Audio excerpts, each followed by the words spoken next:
History में आप सबका स्वागत है। आज का जो टॉपिक है वो है empirical formula and molecular formula. Empirical formula क्या होता है? कोई एक फार्मूला हो जो क्या बताए, रेशियो बताए। क्या बताए? Ratio of constituent atom. जो कॉन्स्टिट्यूएंट एटम का रेशियो बताता है उसको हम लोग बोलते हैं एम्पिरिकल फार्मूला। जैसे एक फार्मूला हो गया C6H6। अगर मैं इसमें देखूं तो एक कॉमन फैक्टर है 6। अगर मैं इसे डिवाइड कर दूंगा तो ये हो जाएगा CH। So this is the empirical formula of this compound, and this one tells the ratio of carbon and hydrogen of this formula। तो इस टाइप के फार्मूला को हम लोग बोलते हैं empirical फार्मूला। दूसरा जो फार्मूला होता है वो होता है मॉलिक्यूलर फार्मूला। कोई फार्मूला जो क्या बताए, एग्जैक्ट नंबर बताए, that tells the exact number of each elements in a molecular formula, उसको हम लोग बोलते हैं मॉलिक्यूलर फार्मूला। जैसे हम लोग जनरल लिखते हैं फार्मूला ऑफ कार्बन डाइऑक्साइड, तो ऑलवेज वी राइट CO2। अगर हम लोग वाटर का फार्मूला लिखते हैं तो क्या लिखते हैं H2O, we always right H2O। सो ये क्या बता रहे हैं?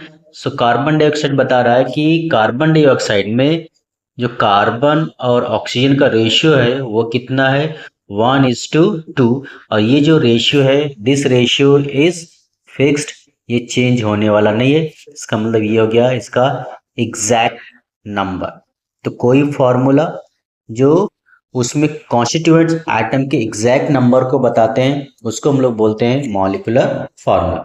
आज हम सीखेंगे कि कैसे मॉलिक्यूलर फार्मूले को हम लोग फाइंड करते हैं या कैसे एम्पिरिकल फार्मूला को फाइंड करते हैं। तो हमारे पास है एम्पिरिकल फार्मूला डिटर्मिनेशन हम लोग करने वाले हैं और मॉलिक्यूलर फार्मूला डिटर्मिनेशन करने वाले हैं। एक क्वेश्चन यहाँ पे गिवन है। क्या गिवन है? An organic compound contains 40% carbon, 6.67% hydrogen and 53.33% oxygen. Vapor density of compound is given 90। क्या है? Find empirical formula and molecular formula में क्या करना है? Find करना।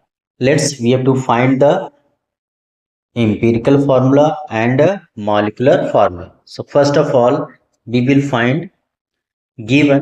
तो सबसे पहले इसमें निकालेंगे गिवन। सो गिवन में क्या गिवन है? Percentage composition, percentage composition, percentage composition of carbon का दिया हुआ है 40%। It is given 40%। Percentage composition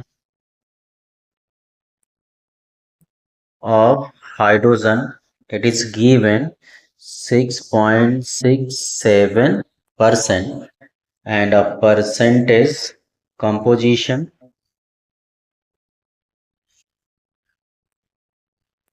of oxygen कितना given है? 53.33%। सो कोई भी मॉलिक्यूल होता है, ऑलवेज अ मॉलिक्यूल। जैसे मैंने अगर H2O ले लिया तो इसमें जो दोनों एटम होता है उनका जो परसेंटेज कंपोजिशन होता है वो कितना होता है? 100%। So each and every molecules having 100% its composition. तो ये भी जो ऑर्गेनिक कंपाउंड है इसका भी परसेंटेज कितना होना चाहिए? It should be 100%। तो अगर मैं यहाँ पे इसके परसेंटेज को क्या करता हूँ, ऐड करता हूँ, तो we get it is 100%। It means इसमें कोई 4 एलिमेंट्स प्रेजेंट नहीं है ना। और क्या गिवन है?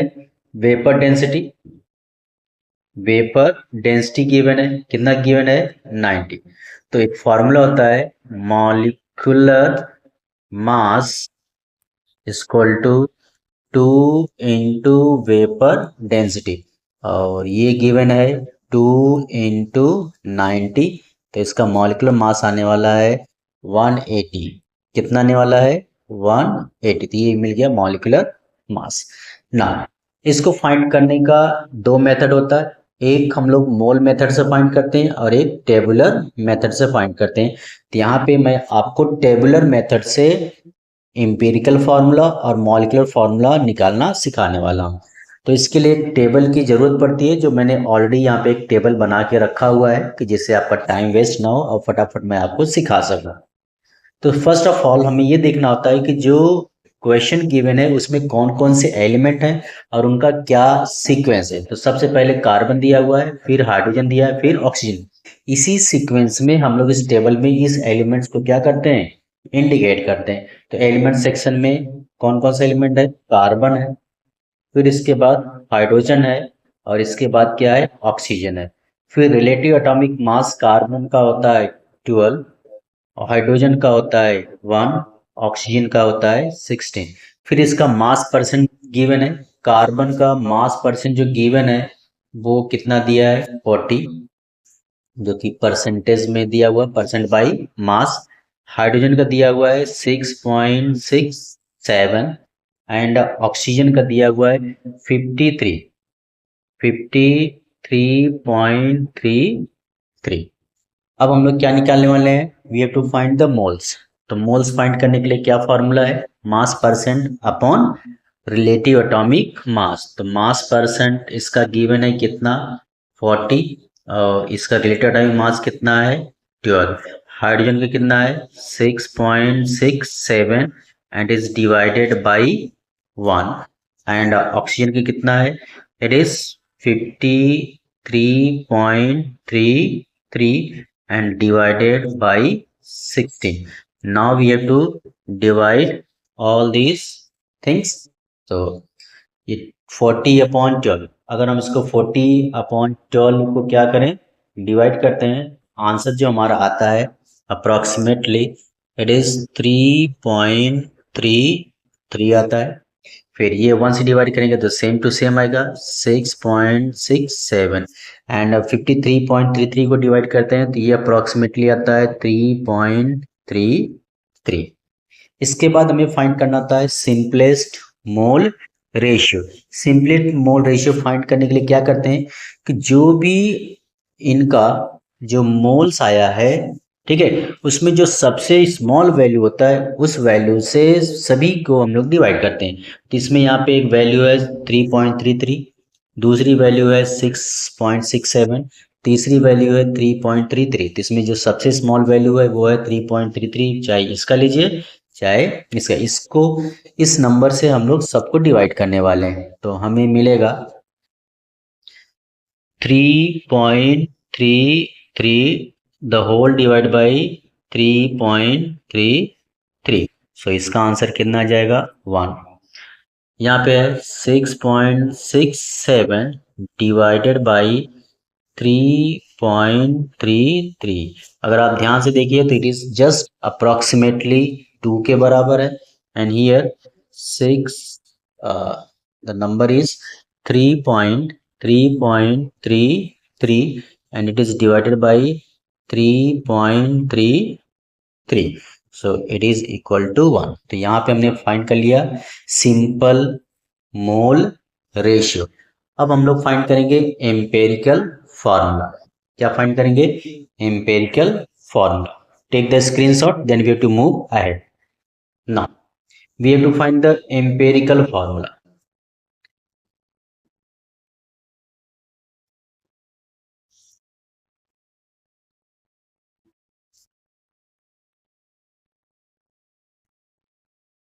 हम उसको शॉर्ट में ले सकते हैं एम्पेरिकल फॉर्म।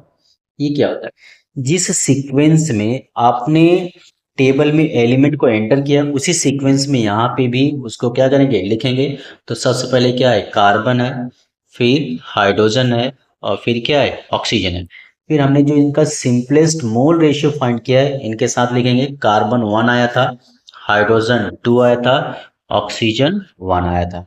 ठीक है, तो हम लोग 1 को नहीं लिखते, तो फॉर्मूला हो जाएगा CH2O।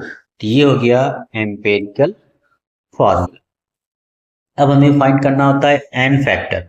एन फैक्टर के लिए हमें चाहिए होता है मॉलिक्यूलर मास और एम्पिरिकल मास चाहिए, तो हम लोग पहले निकालेंगे एम्पिरिकल मास। सो एम्पिरिकल मास, एम्पिरिकल मास, एम्पिरिकल मास।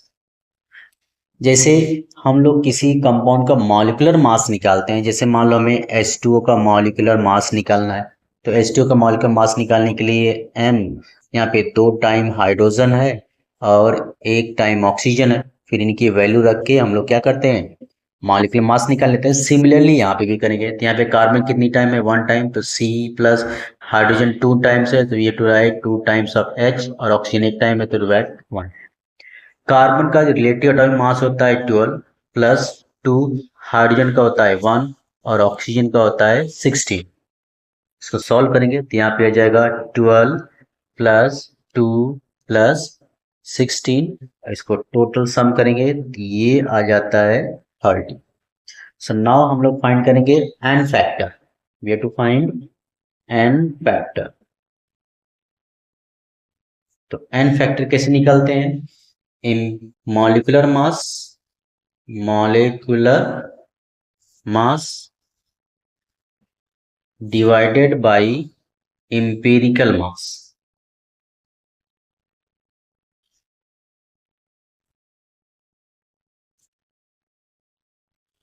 सो मॉलिक्यूलर मास हमने ऑलरेडी पहले स्टेप में क्या किया है, कैलकुलेट करके रखा हुआ है, कितना हमने निकाला है 180। ठीक है, इसी को यहाँ पे हम लोग क्या करने वाले हैं, इम्प्लीमेंट करने वाले हैं। तो हमारे पास है मॉलिक्यूलर मास कितना है 180 है, एंड एम्पिरिकल मास हमारे पास कितना है 30। तो 1010 क्या हो गया, कैंसिल हो गया, तो बचा 18/3। सो ये 1 जा और ये 6 जा, सो यहाँ क्या गया 6। सो देयरफॉर हमें n की जो वैल्यू मिल गई वो कितनी मिल गई 6, मतलब n फैक्टर क्या है 6। अब हम लोग निकालते हैं मॉलिक्यूलर फॉर्मूला।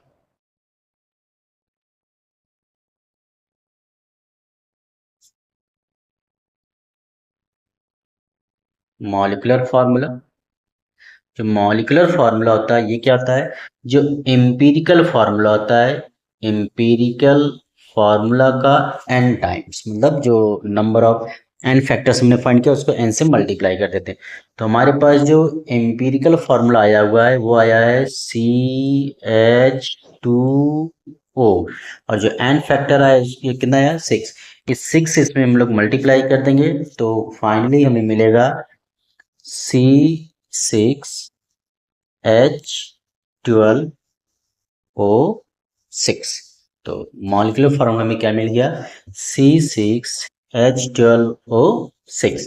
तो हमें फाइंड करना था एम्पिरिकल फॉर्मूला, जो हमें क्या मिला, हमें मिला CH2O, और हमें फाइंड करना था मॉलिक्यूलर फॉर्मूला, जो हमें क्या मिला C6H12O6।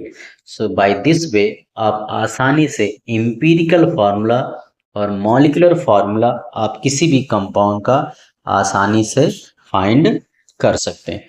वीडियो पसंद आए लाइक कीजिए, शेयर कीजिए और अपने दोस्तों को भी शेयर कीजिए। Thank you for watching Atlas chemistry.